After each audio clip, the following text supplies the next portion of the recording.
नमस्ते विद्यार्थी मित्रों, ऑनलाइन अभ्यासक्रम में आप सबका स्वागत है। हम बात कर रहे हैं कक्षा 11वीं के विषय हिंदी की, जिनके अंतर्गत हमारी दूसरी इकाई है बापू की कुटिया में। पार्ट 1 में हमने उनकी शुरुआत देखी थी, तो आज पार्ट 2 में हम उनके अंत की समझूती देखेंगे। बापू की कुटिया में के अंतर्गत अगले वीडियो में हमने बापू की कुटिया में जाकर अपने आप को धन्यता का अनुभव करते लेखक के मनोभाव को देखा था। तो लेखक को इस बात का अफसोस है कि जिसके बताए मार्ग को अपनाकर अपना सब कुछ छोड़कर ठुकरा दिया है, ऐसे बापू के विद्यमान होने तक नहीं मिल पाए। लेकिन आज बापू की कुटिया में आकर इस संस्मरणों को ताज़ा करके इस अवसर को अपना वे सौभाग्य मानते हैं और उन्होंने यहाँ पर बापू की कुटिया की हर चीज़ों का सूक्ष्म वर्णन किया हुआ था और उनका वर्णन करते हुए उन्हें ऐसा महसूस होता था कि बापू उनके आसपास ही है। परंतु एक शब्द हे राम ने उन्हें काल्पनिक अवस्था से कठोर वास्तविकता में ला दिया और उनके भ्रम को तोड़ दिया कि बापू अब इस दुनिया में नहीं रहे हैं। तो आगे हम देखें तो लेखक बापू की कुटिया में उनके बिस्तरे को गौरवशाली बताते हैं और उनकी महिमा को यहाँ पर बताते हुए वे कहते हैं कि ओ बिस्तर, इस सादगी में भी तुम कितने महान हो। क्या इसका एहसास तुम्हें कभी होता है? अरे, तुम्हें देखकर कितने रत्न जनित स्वर्ण सिंहासन भी ईर्ष्या से जलते होगे। क्या कभी उन पर एक क्षण को भी उतना बड़ा आदमी बैठा होगा जितने बड़े आदमी को कितने ही दिनों, महीनों, वर्षों तक तुम्हें अपने ऊपर आसीन करने का गौरव प्राप्त हो सका है। यहाँ पर हम देखें तो लेखक ने गांधी जी के बिस्तरे को गौरवशाली बताया है। वे कहते हैं कि गांधी जी का बिस्तरा खजूर की चटाई पर एक गद्दा डालकर और उसे खादी से ढककर बनाया गया था, पर इस सादगी में भी वह बहुत ही महान है। वह बड़े बड़े रत्न जनित सिंहासनों से भी बड़ा सिंहासन कहा गया है, क्योंकि उस बिस्तर को अपने ऊपर बड़े आदमी, उस महापुरुष को यानी कि गांधी जी को दिनों, महीनों, वर्षों आसीन कराने का गौरव प्राप्त हुआ है और जिसके दर्शन को लोग तरसते थे। इसलिए उस गांधी जी को उस बिस्तर पर बिठाया गया, तो बिठाने का उन्हें एक बहुत ही शुभ अवसर प्राप्त हुआ।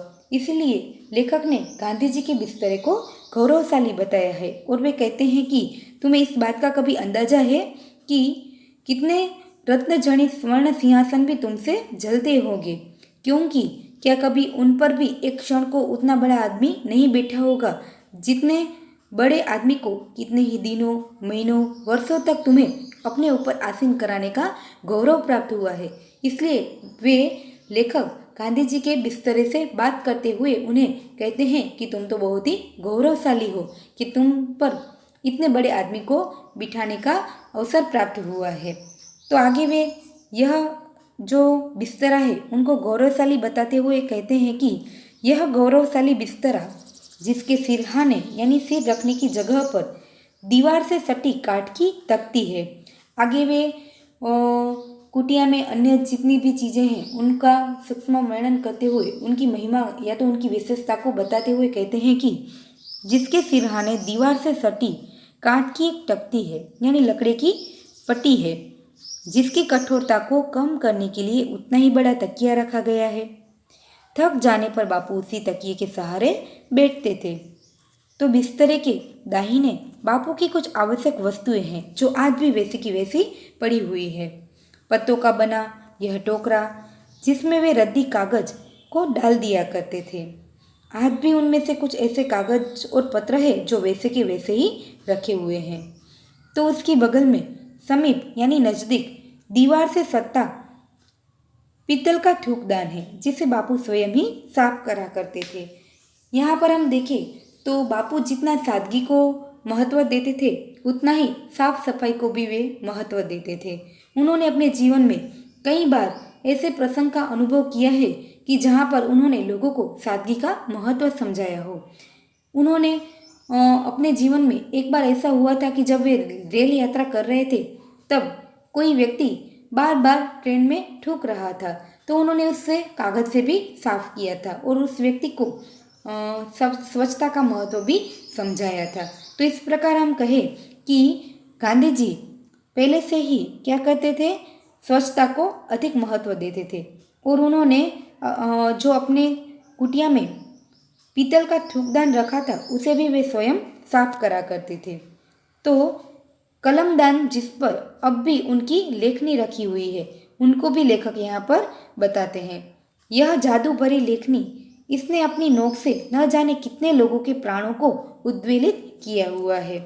यहाँ हम कहें कि लेखक बताते हैं कि गांधी बापू ने अपनी लेखनी के द्वारा न जाने कितने विद्वान या तो अच्छे व्यक्तियों के प्राणों को लिखा हुआ है, जिनका परिचय उनका एक ही आशय था कि लोगों तक पहुँचे। तो उनके पास एक स्टैंड पर पेंसिल रखी हुई है।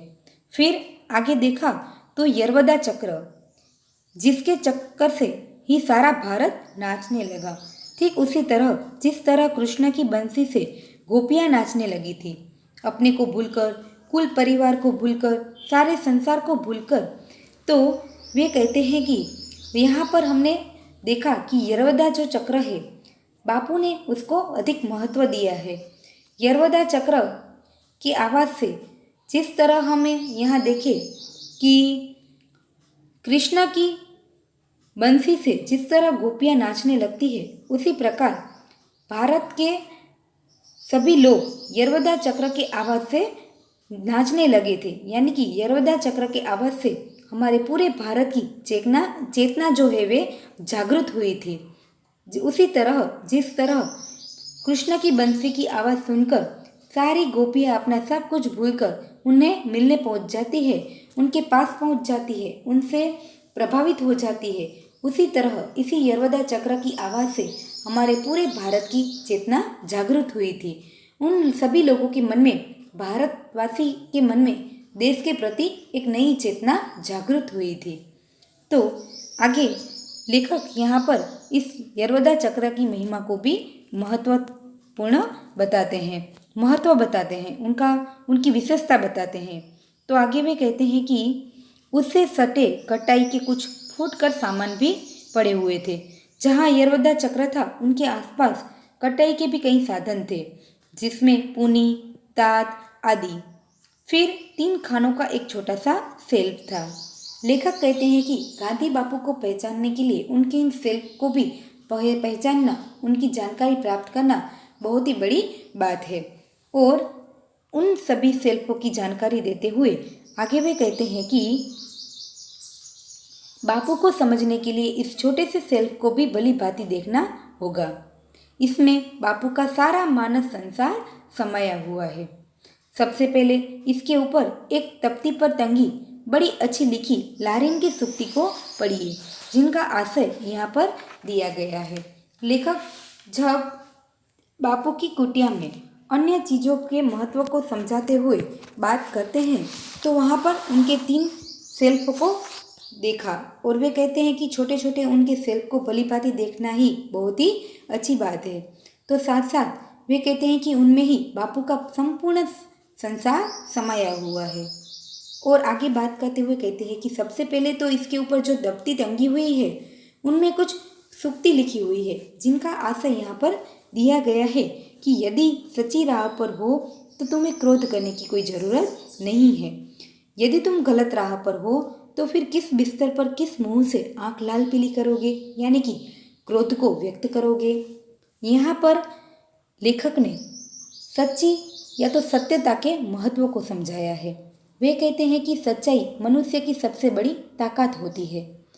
सच्चाई के सामने झूठ कभी नहीं टिक पाता है। सच्ची राह पर चलने वाला व्यक्ति सदैव निर्भर रहता है और उसे सबूत देने की या इधर उधर की बातें करने की जरूरत नहीं पड़ती है। सच्चाई की राह पर चलने वाला व्यक्ति शांतिपूर्ण अपनी राह पर चलता रहता है और लोगों को जीवन के अनुभवों को समझाता रहता है। इस तरह यहाँ पर हम देखें तो लेखक ने सत्यता क्या है या तो सच्ची राह क्या होती है, सच्ची बातों का क्या महत्व है, जिनके सामने झूठ का भी सिर झुक जाता है, उसके महत्व को यहाँ पर समझाया है और मनुष्य को संदेश दिया है कि यदि आप हमेशा अपने जीवन में सच्ची राह को पसंद करते हैं तो आपको कहीं पर भी कभी भी कोई प्रमाणित देने की जरूरत नहीं पड़ेगी और आप अपने व्यवहारिक जीवन में शांतिपूर्ण अपने राह पर चल सकेंगे। तो आगे हम देखें कि सेल्फ के ऊपर पत्थर का एक टुकड़ा रखा हुआ था। यूं ही उबड़ खाबड़ कहीं से उठाया लाया गया था। यहाँ पर हम देखें तो यह बापू के लिए पेपर वेट का काम करता था, यानी जितने भी कागज पत्र थे उन पर वे रखते थे।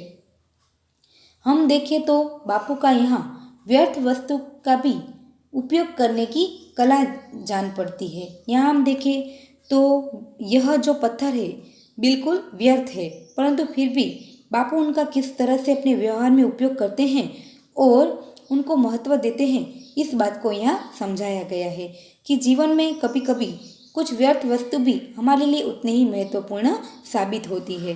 तो यहाँ पर हम देखें कि इस वाक्य रचना के द्वारा व्यर्थ वस्तु का भी उपयोग करने की कला को लेखक ने महत्वपूर्ण बताया है। बापू की उनकी जो कला थी व्यर्थ वस्तु को भी महत्वपूर्ण साबित करने की, उनकी कला को यहाँ बताया गया है। तो नीचे के दो खानों में बापू की कुछ किताबें रखी हुई थी।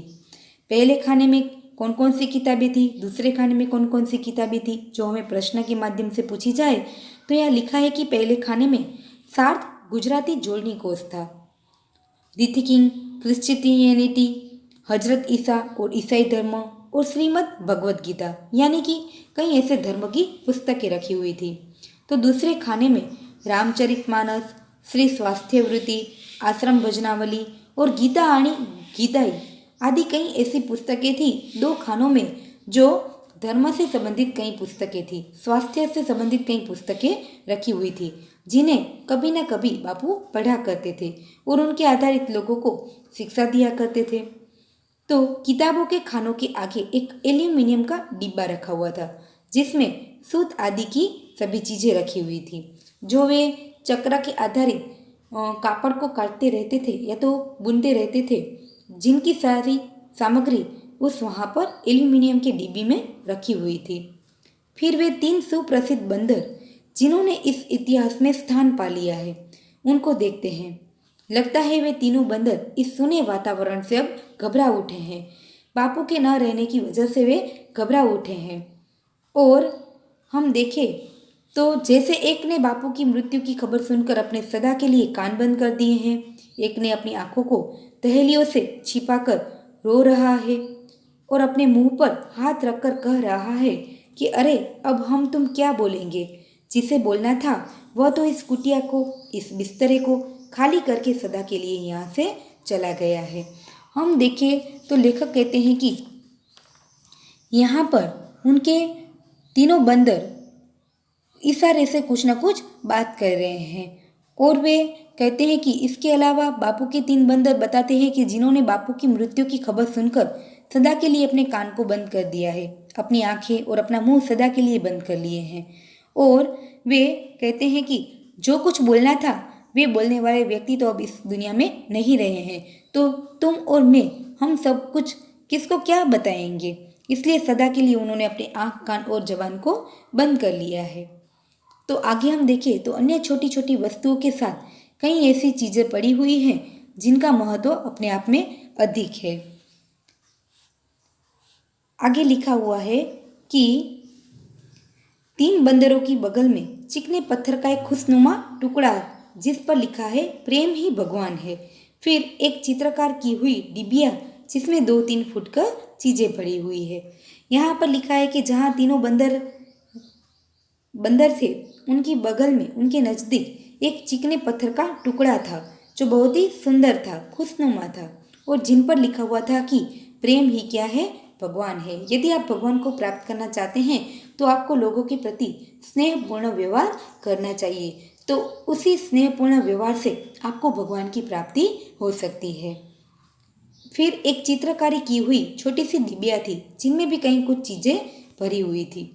आगे भी बात करते हैं कि बिस्तर के दूसरी ओर 3 छोटे छोटे डेस्क थे जिन्हें वह शायद लिखने के समय व्यवहार में लाते थे। तो डेस्कों के बाद खंभे से सटी चटैया पर एक छोटा सा कालीन यानी गलीचा रखा हुआ था जिस पर दीवार से लगा एक तकिया था। यहीं मान्य अतिथि बैठाए जाते थे और वे बापू से कुल मिलकर बातें करते थे। फिर सारे घर में चटाइयाँ ही चटाइयाँ थी।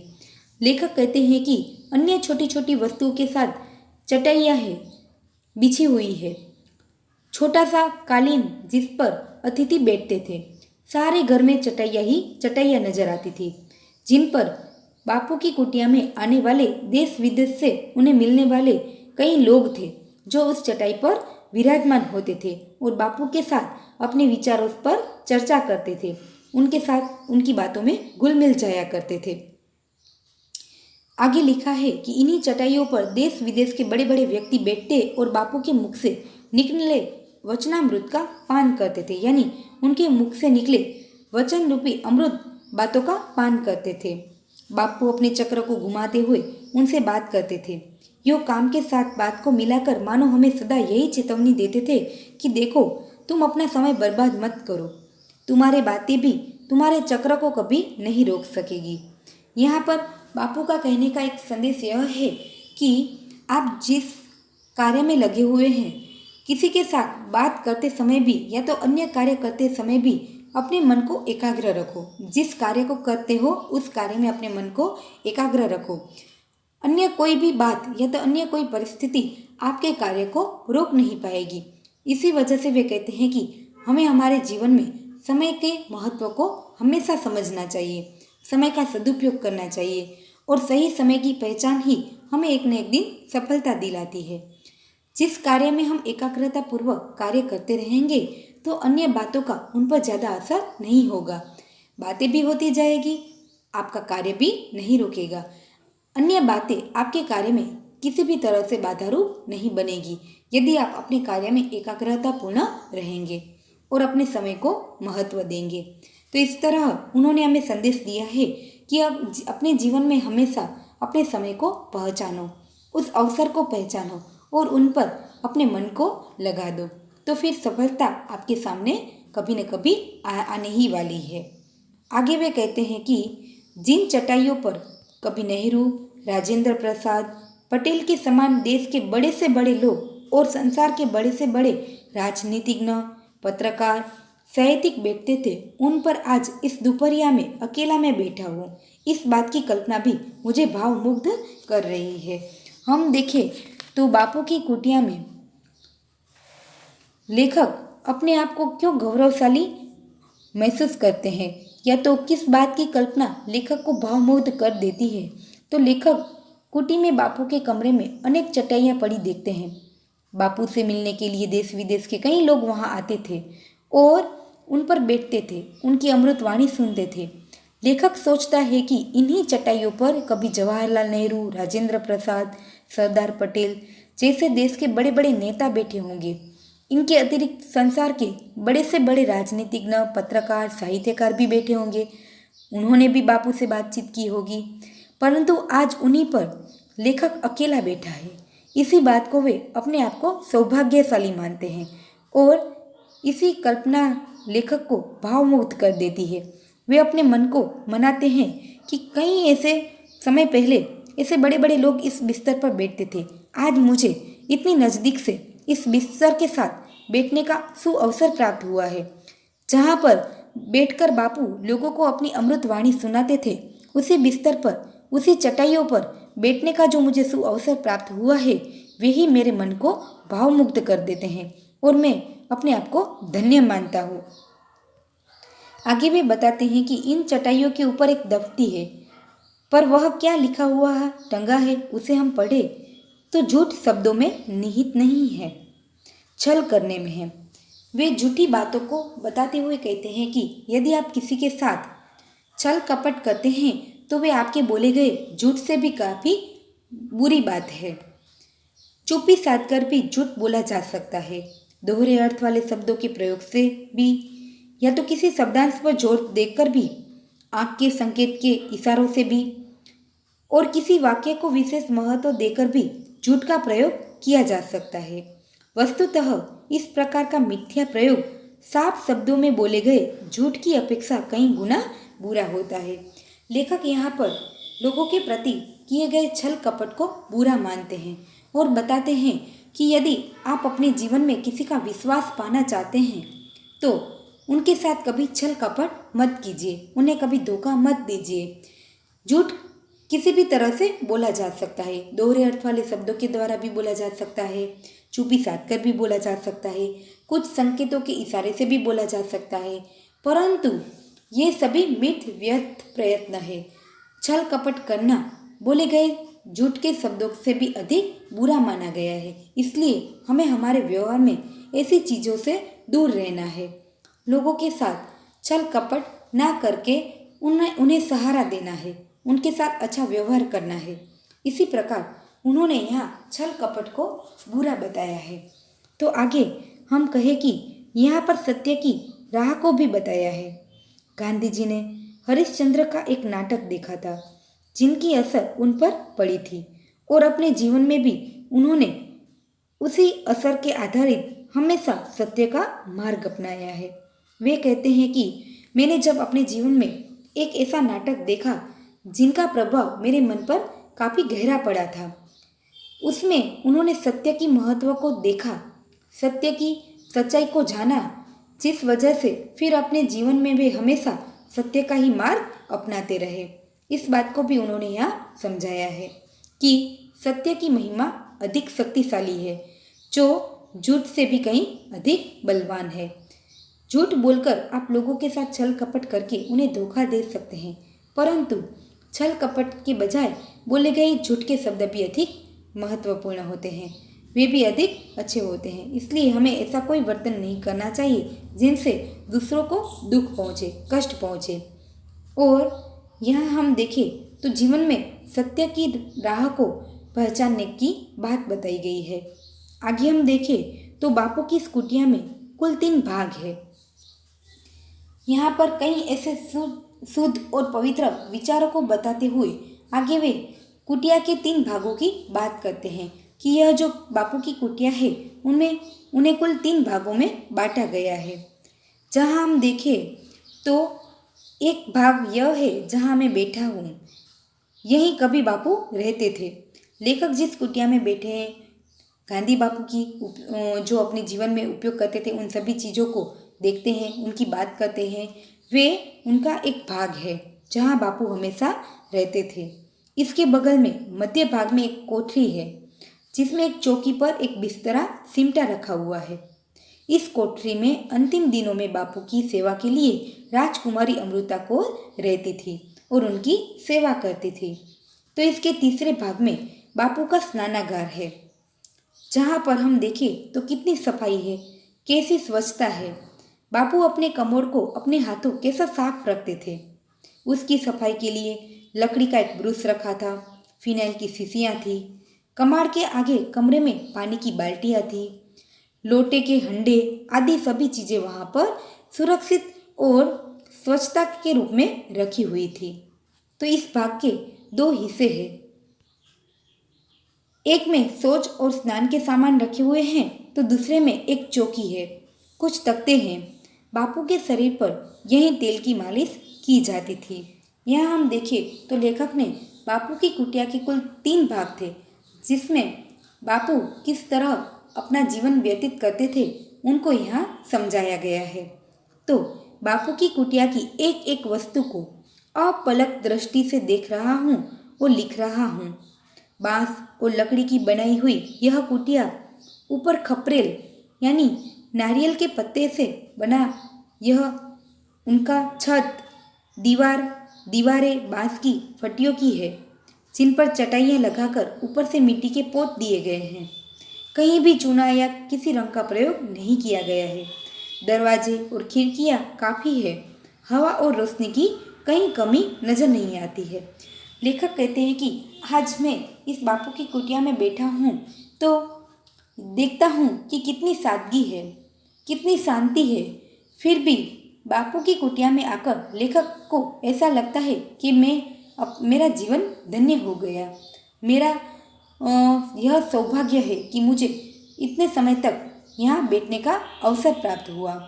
लेखक वहाँ पर बापू की सभी चीज़ों को देखते हैं, उनके तीनों भागों को अच्छे से देखते हैं और उन्हें अपलक दृष्टि से देखते हैं, जिनका उन्होंने सूक्ष्म से सूक्ष्म वर्णन यहाँ पर किया हुआ है।